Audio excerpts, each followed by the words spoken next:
I'm sure you'll be shocked when I tell you this story, and you might rewind the video and watch it again. If there is anyone who looks beautiful in poverty, it is this child who is called Mellstroy. He started streaming before Kai Cenat, IShowSpeed, Adin Ross, and many of the streamers you see today, and he had already reached the top level of streaming. He is known not only for his streaming, but also for organizing live stream parties, playing online casino games, drinking and dancing with women on live streams, and insulting, humiliating girls, and sometimes physically assaulting them during live stream because Mellstroy had a problem. You should listen carefully to this part. One day, he said to the girls on live streaming. But before all this, he grew up in poverty with his mother and father. Mellstroy, whose real name is Andrey Aleksandrovich Burim, was born on December the 15th, 1998, in Gomel, Belarus. His father worked as a factory labourer like a slave, and his mother worked as a cashier in a supermarket. When they lived in poverty, his older brother used to give his old clothes to his younger brother, and he wore them. But when he grew up, one day he expected that his older brother would give him clothes again. But instead of bringing him clothes as usual, his older brother gave him a computer as a gift. It was that computer that introduced him to the digital world. He started playing Minecraft online and going live every day. He began making money. You should listen carefully to this part. You see, playing Minecraft, which he started as a joke and was just a normal game for others, turned into a cool source of income for Mellstroy. And at that time, he started thinking about buying server hosting, the server hosting that helps him to run online games without overloading the computer. Russian kids began buying VIP access from Mellstroy and started playing on his private servers. At this time, he started making money very quickly. It was during this period that he was called one of the youngest online entrepreneurs in his circle. At that time, Mellstroy was also playing Dota 2 online for about 6 hours while streaming. Since gaming alone could not satisfy his thirst for more attention and more money, he wanted to do something faster and riskier to earn more. Satan was waiting for him near the door to start this job.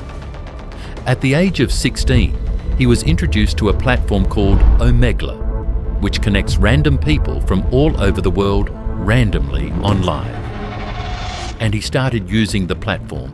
It was no longer about playing games but doing something else. The platform randomly connected him to many women, and when underage girls appeared on his live, he would give them orders.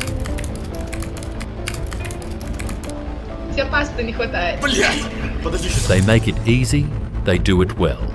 When he did this on live, tens of thousands were watching him. At one point, around 60,000 people were watching him live. Platforms reacted strongly to this behaviour and banned Mellstroy because, as I told you, those girls were underage. For example, at one point he went on YouTube Live and was involved in an incident where he harassed a woman, and YouTube banned him permanently. From YouTube, he moved to Twitch. On Twitch, he was also banned for promoting gambling content and violating platform policies. From Twitch, he later moved to Trovo. He worked there for a while, but they banned him because of gambling promotions and rule violations. After Trovo, he moved to Nemo TV. He did not remain long on Nemo TV and then moved to Kick. It is said that Kick became one of the main platforms where he continued streaming. The reason why Kick hasn't banned Mellstroy is because its moderation policies were more relaxed compared to other streaming sites. People could not stay silent when they saw this behaviour. Reports were made to authorities about Mellstroy's actions. It was at this time, one music producer informed the government that Mellstroy should be exposed for his activities. Я в шоке. То, что сегодня вы увидите, это реально страшная хуйня.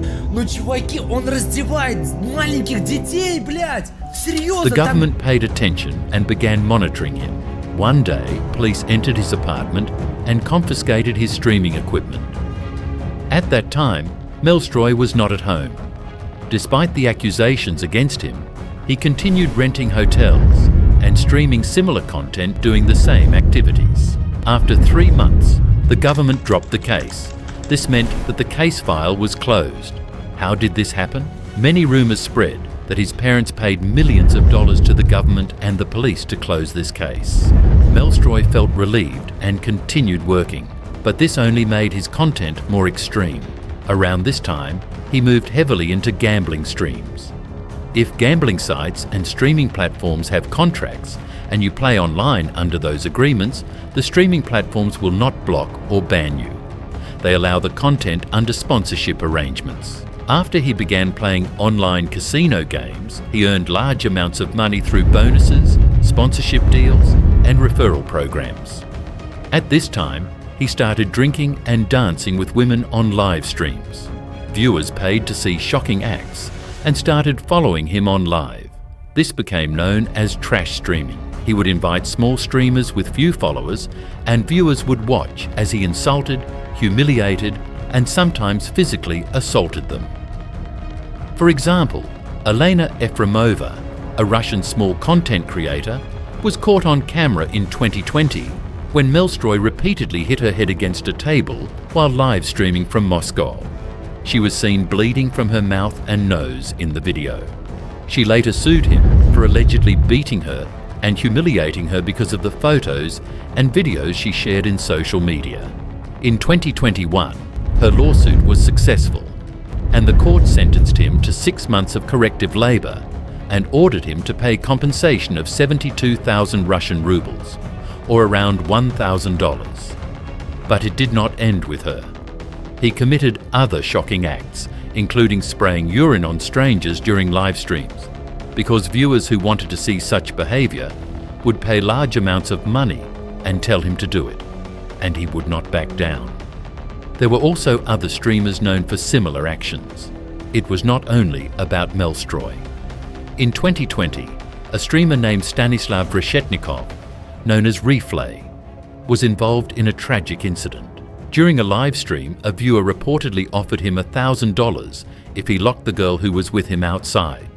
The woman with him was his girlfriend, and she was pregnant at the time. She was only wearing light clothing. He took her outside and locked her out while it was snowing.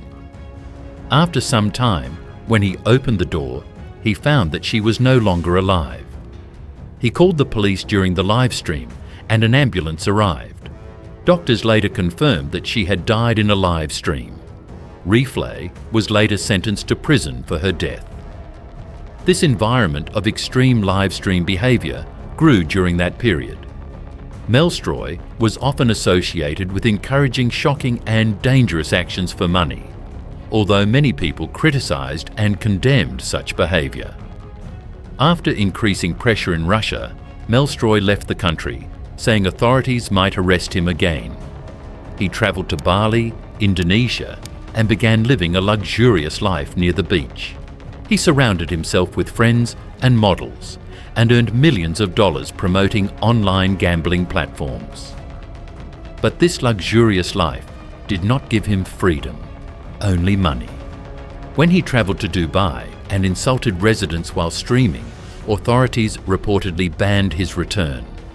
It is also said that there were rumors involving international authorities, including claims about possible Interpol attention if he traveled through certain countries such as Kazakhstan, although no official public notice was confirmed. If you are a resident of Belarus, subscribing to his streaming site platform, you will be in trouble depending on local laws.